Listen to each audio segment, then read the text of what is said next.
Thank you, first of all, for being here, and second, I guess, for obliging whatever it is I say, because as Dasha says, I know I can't read Chinese, I can't speak Chinese, like I'm truly the furthest thing from someone who's an expert guide. So, but per her comment, I guess that is to do with why I'm here, and as a friend of the gallery, a supporter of the gallery, I'm really happy to walk down the street and just always be in awe of Dasha for bringing a real art gallery here to downtown Palo Alto. It's such a civic asset, kind of a museum here in town is how I see it.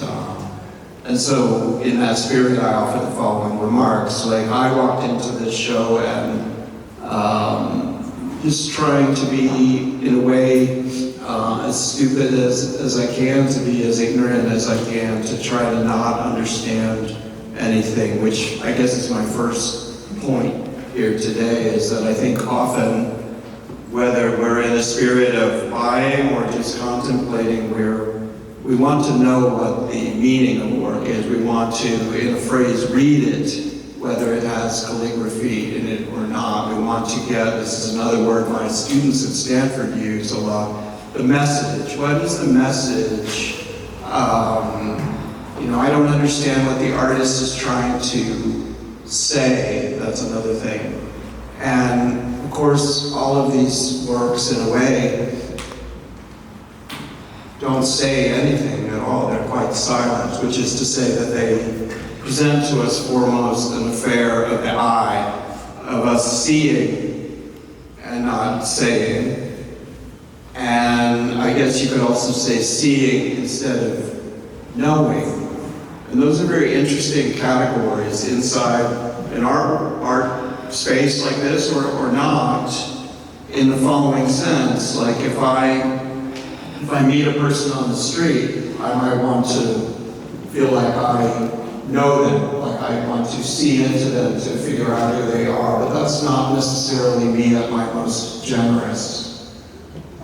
What if I were seeing them? And this is another thing my students say to me, so forgive it if it sounds a little clunky coming out of my gray-haired mouth, but it's, I feel seen. How many of these works feel seen? I don't know. We have to determine. If you've ever been to an art museum, which obviously all of you you will observe that many works of art you could as soon as the doors open in the morning, they're there to be seen, but they probably at the end of the day when the lights go off, they don't feel seen. So what is the, if this is the right word, the issue? Not with the art, but with us. Why are we not seeing? And I don't have any prescriptions or anything like that, but I do feel that first impressions are often very powerful in a space like this, space that we're so fortunate, again, to have here in Palo Alto. And what I mean simply by that is when I walked in, I immediately saw this one. You might say, well, that's kind of random. But I did. I went to this. This seemed to be really, noticeable. It drew me to it. I felt seen by it, let alone that I was seeing it. And I guess I have good taste looking at the book in the front because, as I told my wife, I always pick the most expensive ones to admire. But in any case, I couldn't tell you even right now as a Stanford professor what it is that draws me. I could probably find some kind of language, but I was just very taken by it, and I understand it does have a kind of English/Chinese script in it, but I don't, even right now, when I understand that, I don't want to quote unquote, and this is my counsel or my meditation to all of you, I don't want to read it. I don't want books I can read. Paintings I don't want to read. And I would just imagine here, because after a while I took in all the pictures in this room and have really I like so many of them, so many of them unfold over time. But just imagine this whole room is actually, say, a picture, a gallery of not calligraphic works at all. Let's say Western paintings. Let's say Dasha, because she's a wonder of a gallery, has just secured Vermeer's Girl with the Pearl Earring for us here in Palo Alto, and there's an armed truck outside and it's made its way in, and there's bodyguards. Or other paintings by Rembrandt and so on. Let's say that's what's here. There's not a single word, let alone a Chinese word, in any of them. I think the same issues would apply for us today, namely, there'd be a danger for us to say, what does it mean? How can I read this? What's the biblical story? Why is this man kneeling down? Why is that woman standing up? What does the girl with the pearl earring mean, etc. These are, I can pretty much tell you from my having taught art history for 30 years that those are totally the wrong questions. So whether you're looking at this or at the Rembrandt or whatever, those are not good questions.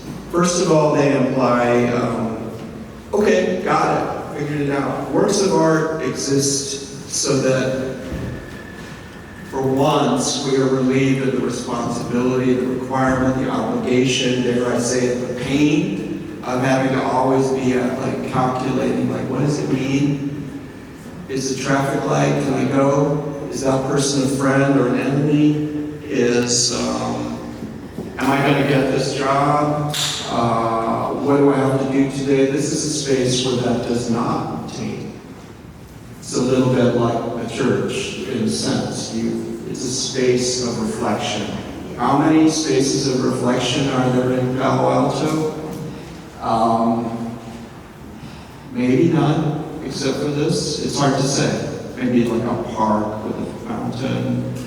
Maybe a better question to ask would be how many of us, including me, understand what it is to reflect, to contemplate, to be at peace with not only what the world gives us, but with our constant demand that it makes sense, that it deliver, that we be therefore affirmed in our superiority to something that's foreign to us. If this were not a work of art, but just were a stranger, another person, and I started again talking to this person, what would it be like if this person wanted to tell me their story? And as soon as they started talking, I interrupted them and said, oh yeah, that reminds me of the same thing happened to me. And let me tell you, yeah, and then spoke for the next 10 minutes. It's ironic since I make my living by public speaking and everyone has to be quiet while I talk, but you see the point. This is an otherness that is in our presence.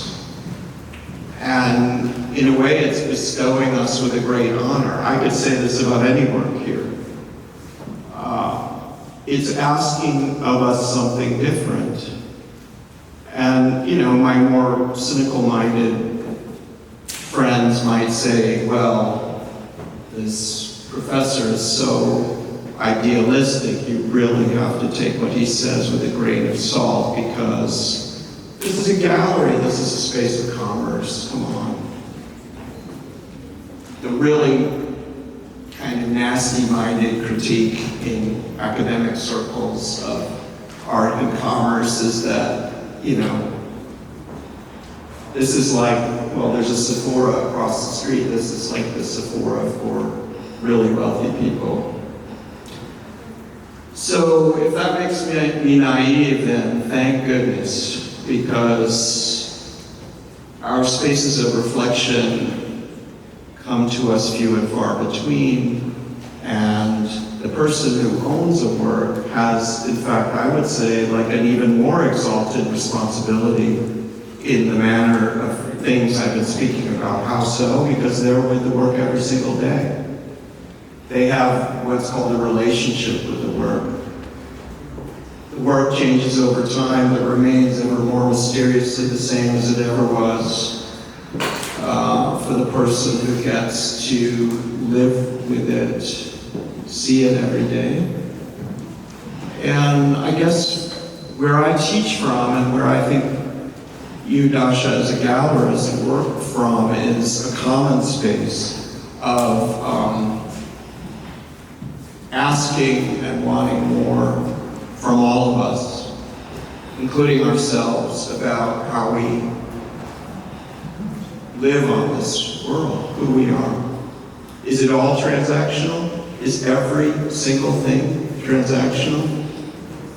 Okay, let's say it's not that bad. Is 99.8% of our lives transactional? And then we go on a vacation and sit beneath palm trees, or we look meaningfully into someone's eyes, for sure a little bit. And then we keep on transacting. Is that it? Is that really it? In Silicon Valley, this place is pretty special. These works are special. They could easily not be here as they are here, and they are here. But notice, in closing, I just want to say I'm not badgering or hectoring anyone. I'm actually speaking to our common better angels. I'm thinking about who we are, and I know from my own students that everyone has a soul, everyone has a heart.